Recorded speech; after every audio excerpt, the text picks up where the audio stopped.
देश की पूरी संपत्ति पर 10% हिंदुओं का कब्जा है।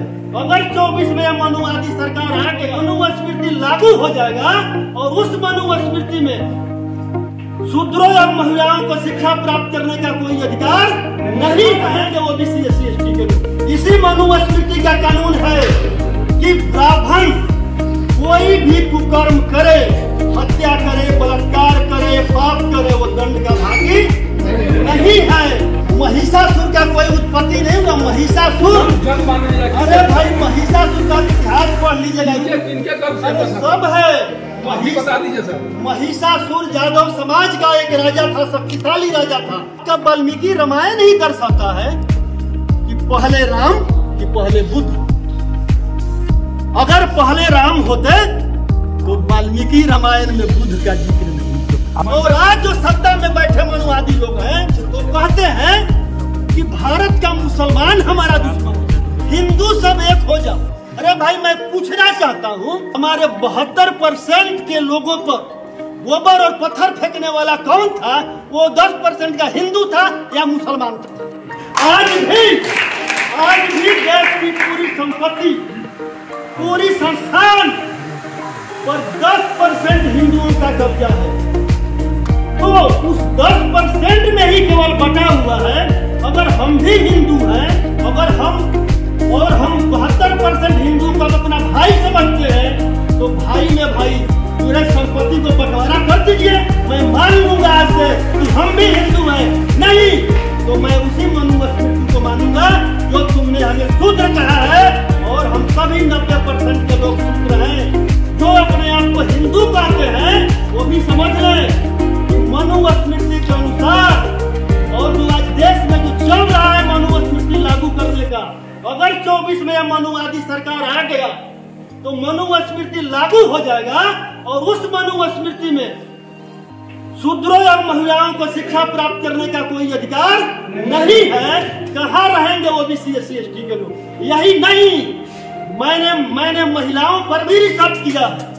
अगर महिलाओं के लिए इन लोगों के दिल में इतना ही सम्मान था तो इन लोगों ने जब यूरेशिया से आया तो आते ही भारतवर्ष के मूल निवासियों पर इतना आतंक मचाया और ये लोग डायरेक्ट हरा नहीं सका तो छल से, कपट से हराने का काम किया, हत्या करने का काम किया। वही नहीं, सुनिए पहले, इसी मनुस्मृति का कानून है कि ब्राह्मण कोई भी कुकर्म करे, हत्या करे, बलात्कार करे, पाप करे, वो दंड का भागी नहीं है।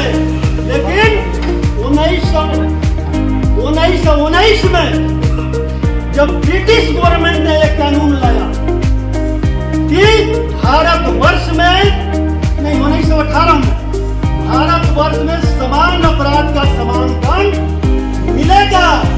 और 1919 में यहाँ पर जब वही ब्रिटिश गवर्नमेंट ने एक कानून लाया कि ब्राह्मण को जज नहीं बनने दिया जाएगा क्योंकि ब्राह्मणों में न्यायिक चरित्र नहीं है। आज देख लीजिए देश में क्या हो रहा है। मनु जो आपके हाथ में है इसको आप मानते हैं कि नहीं? दुर्गा सप्तशती को आप पढ़कर बताइए ना भाई कितना सत्य है। आप बुद्धिजीवी है, आप पढ़े लिखे लोग हैं, ये कैसे हो सकता? आप खुद पढ़िए, समझिए। सर महिषासुर की उत्पत्ति किनके गर्भ से हुई थी सर? महिषासुर का कोई उत्पत्ति नहीं हुआ। महिषासुर, अरे भाई महिषासुर का इतिहास पढ़ लीजिएगा, किनके गर्भ से? सब है। बता दीजिए सर। महिषासुर यादव समाज का एक राजा था, शक्तिशाली राजा था। उतना ही नहीं, अरे आपका जो ये वाल्मीकि रामायण है, वाल्मीकि रामायण में भी अयोध्या कांड सर्ग 109 चौपाई नंबर 34 को पढ़िए, उसमें क्या लिखा हुआ है। तथागत बुद्ध और उनके अनुयायियों के साथ जो एक चोर को सजा मिलता है वही सजा इन लोगों को भी मिलना चाहिए। तो मैं पूछना चाहता हूं, आपका वाल्मीकि रामायण ही दर्शाता है कि पहले राम कि पहले बुद्ध। अगर पहले राम होते तो वाल्मीकि रामायण में बुद्ध का जिक्र नहीं है। आप मानते हैं कि बुद्ध जो है गौतम बुद्ध हैं उनके बाद राम आए। अरे भाई आप वाल्मीकि रामायण तो पढ़िए, अयोध्या कांड तो पढ़िए, स्वर्ग 109 पढ़िए, चौपाई 34 पढ़िए। पुतला दल होने के बाद विवाद के बाद बयान पे कायम है या अपने बयान को वापस? कौन सा पुतला भाई?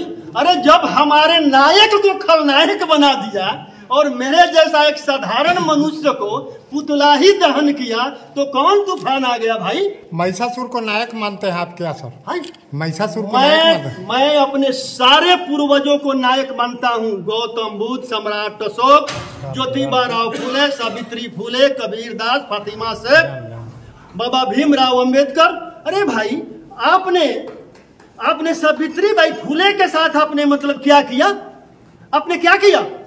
सावित्री बाई फूले भारतवर्ष का पहला महिला शिक्षिका बनी और पूरे वहां पर विद्यालय खोलने का काम की और आपने शिक्षा से वंचित रखा और आप उस महिला को मजबूर किया जब वो पढ़ाने घर से निकलती थी तो आप गोबर और पत्थर फेंकने का काम किए। तो कौन लोग थे?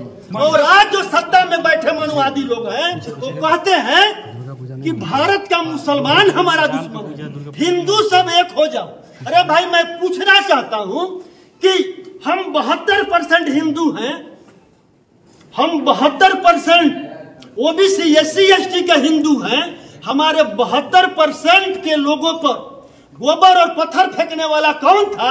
वो 10% का हिंदू था या मुसलमान था? जवाब देंगे? अभी रुकिए, मेरा बात खत्म नहीं हुआ। जब मंडल आयोग बीपीसी ने दिया तो हमारे बीपीसी जैसे नायक को इस देश के मनुवादियों ने खलनायक बना दिया और कहा कि राजा नहीं फकीर है। नहीं, उसने कहा कि ये राजा नहीं रंक है और देश का कलंक है। जो 90% लोगों के लिए आरक्षण दिया, उस आरक्षण का विरोध करने वाला कौन था? वो कोई मुसलमान था क्या? इतना ही नहीं, जब कर्पूरी ठाकुर ने राज्य के अति पिछड़ा को जब आरक्षण दिया तो कर्पूरी ठाकुर को गाली देने वाला कौन था? सर महिषासुर को कर्पूरी ठाकुर को गाली देने वाला कौन था? सर महिषासुर को नायक मानने का आधार क्या है? आप पढ़ लीजिएगा। सर बताते चलिए ना, आप पढ़ लीजिएगा। अरे सुनिए ना, अरे सारा मनुवादी को सामने ला दिए जबकि ब्राह्मणों का चरित्र इंडियन का नहीं है।